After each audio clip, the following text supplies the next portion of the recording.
first question. You can keep writing the answers in the chats below. आप लिख सकते हैं साथ साथ, और लास्ट में ज़रूर बताइएगा मुझे कि 20 में से आपके कितने सही थे. अगर आप हर वीडियो के नीचे कमेंट करेंगे कि आपके 20 में से कितने सही थे, तो over the period of time आप खुद कंपेयर कर पाओगे कि इनिशियली आपके कितने थे, अभी कितने आ रहे हैं. So that will help you to see your progress, and that will help me to see your progress as well. So let's begin. First question is, dash is restriction imposed on the columns of a table. एक table के columns के ऊपर अगर आप restrictions impose करना चाहते हो, उसका टेक्निकल वर्ड क्या है? तो आंसर है कंस्ट्रेंट. सो टेक्निकली हम उस चीज़ को कंस्ट्रेंट कहते हैं. So constraint means the restrictions you impose. जैसे कि आपने किसी कॉलम के आगे यूनिक लिख दिया, तो उसमें डुप्लीकेट वैल्यू इंसर्ट नहीं हो पाएगी.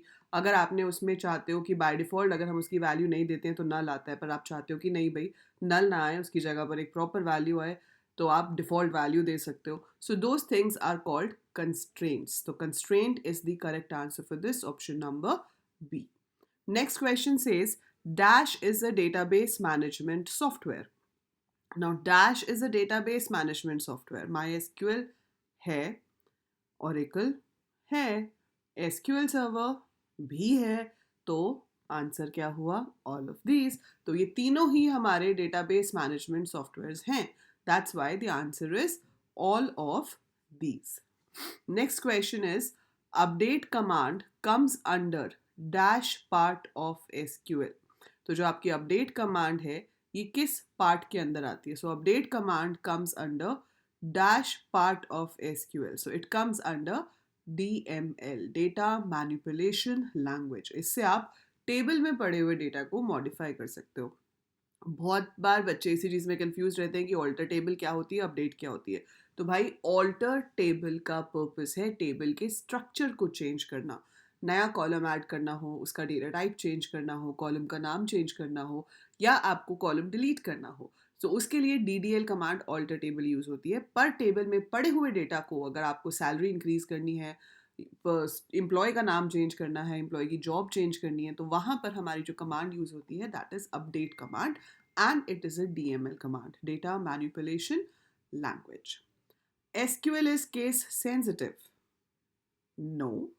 छोटा लिखो, बड़ा लिखो, कोई फर्क नहीं पड़ता है. मतलब कैपिटल लेटर्स लो या small letters low, it does not matter. तो SQL is not a case sensitive language, so it is false. Dash command is used to show list of existing tables in the current database. तो जिस database में मैं अभी काम कर रही हूँ, ठीक है, मुझे उसका क्या करना है? I have to show the list of existing tables in that. तो existing tables की list देखने के लिए जो command है उसका नाम है show tables. So show tables is the command which is used to show the list of existing tables in the database. तो show tables लिखने से सारे tables के नाम आ जाएंगे जो आपके current database में हैं. Okay. What is cardinality of the table? ये एक ऐसी चीज़ है जो बहुत ही बेसिक है ना, बहुत बेसिक है, लेकिन फिर भी बच्चे कंफ्यूज हो जाते हैं. और ये ऐसी चीज़ है जो हमेशा पूछी जाती है, फिर वो चाहे 12th बोर्ड एग्जाम हो, फिर वो चाहे आपका एंट्रेंस एग्जाम हो. It is very important thing. So what is cardinality of the table? Cardinality is number of rose, number of tuples जिसे हम कहते हैं. सो नंबर ऑफ टपल्स बोलो, नंबर ऑफ रिकॉर्ड्स बोलो, नंबर ऑफ रोज बोलो, एक ही बात है. सो 1 2 3 4 5 6 7 8 9 10, 10 रोज है मेरे पास यहाँ पे. तो इसकी कार्डिनैलिटी क्या हुई? 10. Since we have 10 rows, the cardinality of the table is 10. What should be the primary key of the given table? So ये टेबल है हमारे पास, इसमें ऑब्वियसली एज, सिटी और सैलरी तो प्राइमरी की हो नहीं सकते, पर नाम भी तो एक ऐसी चीज़ है ना जो दो लोगों का सेम हो सकता है. There can be two people having the same name, लेकिन आईडी तो हर किसी को अपना मिलता है. तो ID should be unique and it should not be blank. तो आईडी एक ऐसा फील्ड दिख रहा है मुझे यहाँ पे जो कि यूनिक होगा और वो खाली भी नहीं होगा, हर बंदे को एक आईडी अलॉट होगा. So that should be the primary key. Write the command to display all employees aged more than 30. आपको उन सारे एम्प्लॉयज़ की लिस्ट दिखानी है जिनकी एज 30 से ज़्यादा है. To display all employees aged more than 30. तो हमारे पास क्वेरी क्या है? Select star from M. ठीक है, स्टार तो तीनों में ही है, सो सही है. अब कंडीशन देखनी है. तो ये बेसिकली एसक्यूएल से ज़्यादा आपका मैथ्स का बेसिक क्वेश्चन है कि भाई तुम्हें साइन आइडेंटिफाई करना आता है कि नहीं, कि ग्रेटर देन कौन सा है, लेस देन कौन सा है. सो मोर देन का मतलब है ये वाला operator, greater than. Greater than equal to है सेकंड में, उसको नहीं लेंगे, है ना, उसको क्यों लेंगे भाई, वहाँ पे इक्वल टू का मतलब है 30 वाले को भी दिखाएगा, आपको सिर्फ उसको दिखाना है जो 30 से ज़्यादा है। सो ये साइन है ग्रेटर देन। याद है वो बड़े छोटे होते जब हम ग्रेटर देन लेस देन के साइन में कंफ्यूज होते थे, तो वो कहते थे मगरमच्छ का मुंह जिधर खुला हुआ होता है उधर वाली वैल्यू बड़ी होती है ना, और जिधर उसकी टेल होती है उधर वाली वैल्यू छोटी होती है। तो बस यही याद रखना है कि इधर को ओपन है मतलब एज ग्रेटर होगी अगर 30 से, तो उसको शो करना है। So this is your correct answer, option number A. Write the command to display all employees residing in Goa and Mumbai. तो आपको अगर यहाँ पर ऑप्शंस नहीं दिख रही हैं तो हम इसको थोड़ा सा ऊपर कर देते हैं। आपको गोवा एंड मुंबई वाले सारे दिखाने हैं, ठीक है। तो इसका सही आंसर जो है वो ऑप्शन बी है। काफ़ी बच्चे इसमें ए कर सकते हैं जल्दबाजी में, लेकिन जो इसका आंसर है वो बी है। वो इसलिए क्योंकि सिटी देखो किसी भी इंसान की दो नहीं हो सकती। मैं एक टाइम पे दिल्ली और चंडीगढ़ में नहीं रह सकती, या तो मैं दिल्ली में रहूंगी या मैं चंडीगढ़ में रहूंगी, है ना। सो जब हम कहते हैं दिल्ली और चंडीगढ़ में रहने वालों को दिखाओ, तो या तो बंदा दिल्ली रहता है या चंडीगढ़ रहता है, तो इसलिए और आएगा, और एंड नहीं आएगा।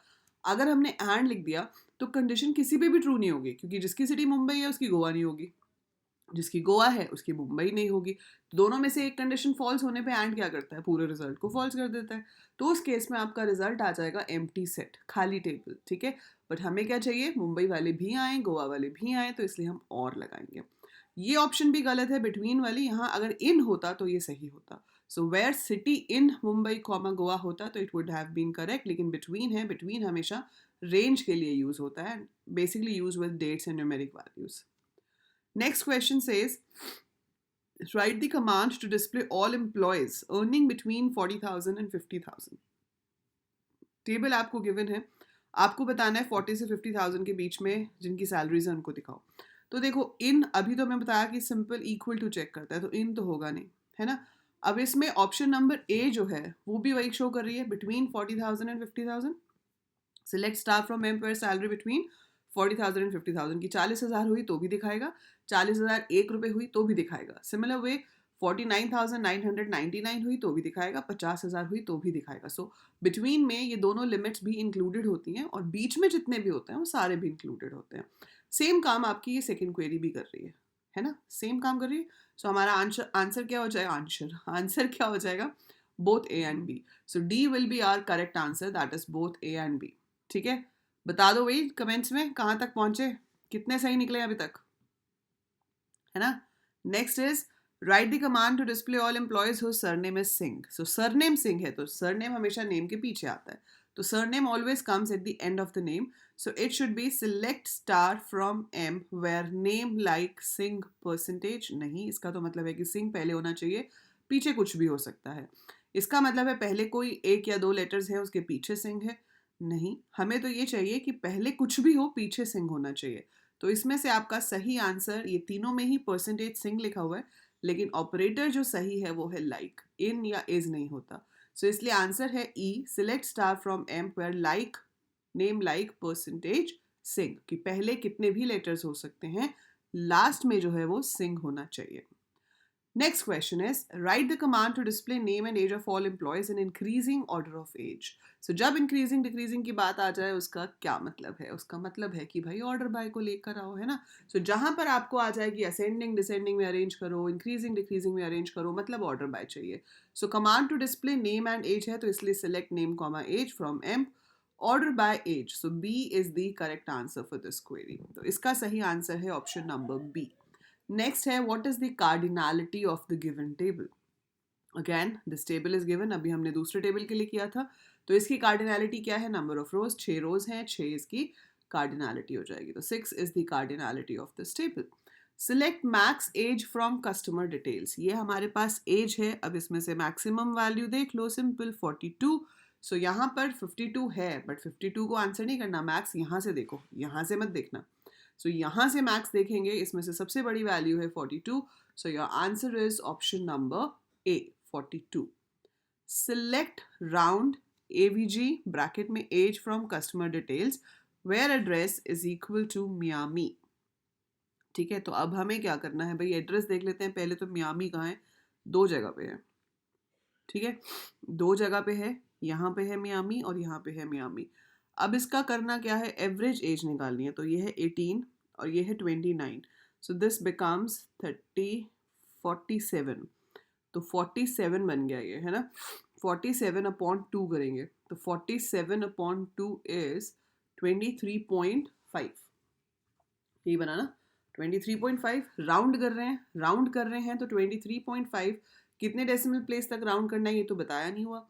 सो आपको ये नहीं बताया हुआ कि कितने डेसिमल प्लेस तक राउंड करना है। So we will be rounding up to 0 decimal places. तो आपका राउंड करके 24 बन जाएगा, है ना। So if we round it off we will be getting 24। सो कैसे आया मैं आपको एक बार दिखा देती हूँ।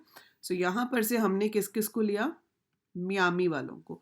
सो मियामी यहाँ पर है, मियामी यहाँ पर है, इसकी एज है 18, इसकी है 29। सो 18 + 29 will give you 47। 47/2 will be 23.5। इसको हमने राउंड किया 0 डेसिमल प्लेस तक। सो 0 डेसिमल प्लेस तक जब हम इसको राउंड करेंगे तो हमारा आंसर आएगा 24, क्योंकि 5 या 5 से बड़ा जब आपके पास डेसिमल के बाद होता है तो पीछे एक ऐड हो जाता है। So answer comes as 24 for this question. So option number C is the correct answer. Next question है, select name, count star from customer details, group by address having count star greater than 1. So देखो group by address कर रहे हैं तो New York का एक group बनेगा, है ना, लंदन का एक ग्रुप बनेगा, मियामी में 2 हैं ग्रुप लेकिन एक बनेगा न्यू जर्सी का, एक बनेगा हवाई का। सीधी सीधी कंडीशन है count greater than 1। So count star greater than 1 ना तो इसका है, ना ही इसका है, ना ही इसका है, ना ही इसका है, सिर्फ मियामी का है क्योंकि उसमें 2 रिकॉर्ड्स हैं। अब दिखाना क्या है, नेम एंड काउंट स्टार। तो Miami 2 is the correct answer. So again option number ए जो है यहाँ पे वो आपका सही जवाब होगा। Okay, so that is your correct answer. So having के साथ जो भी कंडीशंस होती हैं वो ग्रुप बनने के बाद चेक होती हैं। तो पहले ग्रुप बनते हैं और उसके बाद जो कंडीशन है वो चेक होती है। Select left name, 3 from customer details where age less than 20. So 20 से कम एज वाले हैं हमारे पास ये 18 और 19 दो, दैट इज एलिश एंड अरायना। अब करना क्या है, इनका लेफ्ट साइड से इनके नेम में से 3 लेटर्स शो करने हैं। लेफ्ट मतलब स्टार्टिंग, सो लेफ्ट का मतलब है स्टार्टिंग, सो EIL, ARI। So left side से 3 letters should be displayed. So option A is the correct answer for this question. ठीक है, so ये क्या है, individual row function है. So left is an individual row function which picks the given number of characters from the beginning of the string. Which constraint prevents the duplicate entry of values in a column? So किस constraint से duplicate values enter नहीं हो सकती? That is unique. तो अगर आप किसी भी कॉलम के आगे टेबल बनाते हुए यूनिक लिख देते हो तो उसमें डुप्लीकेट वैल्यूज इंसर्ट नहीं हो सकती हैं।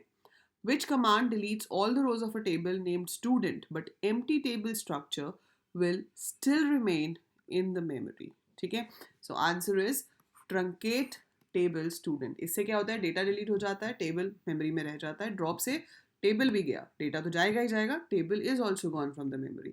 डिलीट टेबल कोई कमांड ही नहीं होती। डिलीट फ्रॉम स्टूडेंट होता तो ये भी सही होता, बट डिलीट टेबल करके हमारे पास कोई कमांड नहीं होती है। सो इसलिए इसका सही आंसर जो है वो है truncate table student. Which command is used to modify structure of an existing table? Alter table. So option A is the correct answer. तो आपको कभी भी existing table का structure change करना हो, it is alter table command for that. And इसी के साथ हमारे 20 questions पूरे होते हैं आज के लिए। आगे के questions करेंगे अगली वीडियो में। तो अगर आपको ये सब समझ आया है अच्छे से तो इसको याद रखने की पूरी कोशिश कीजिए एंड कमेंट्स में लिख के बताओ कि भाई 20 में से कितने ठीक थे। वीडियो को लाइक करो और अपने उन सभी फ्रेंड्स के साथ शेयर करो जो CUET के लिए प्रिपेयर कर रहे हैं। ठीक है, it is very important for everyone who has selected computer science और IP as a goal for CUET।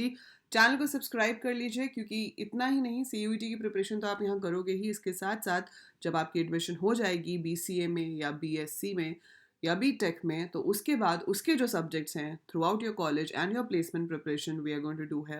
And इसके लिए आप अपनी ऐप AL कोडर्स जो आप लोगों ने नाम दिया है AL कोडर्स को डाउनलोड कर सकते हैं। सो download the app AL coders, वहाँ पे CUET के मॉक टेस्ट का कोर्स भी है। Along with that, college level courses are also there. We have already started with C++ and Java live classes yesterday. So अभी उसकी regular classes हो रही हैं 5 बजे we have for C++, 9 बजे वी हैव फॉर जावा। तो अगर आप अपने इस टाइम को यूटिलाइज करना चाहते हो कि एंट्रेंस के साथ साथ आपको लगता है कि आप अपनी स्किल्स एनहांस करना चाहते हो, तो आप C++ ज्वाइन कर सकते हो। जावा मैं आपको भी नहीं कहूँगी, but ya, so we have those courses available also on the app. So download the app for giving your mock test for CUET, ताकि आपको पता चले कि आपकी प्रिपरेशन कैसे चल रही है। So that is it for this video. I will see you in the next one. Till then, take very good care of yourself.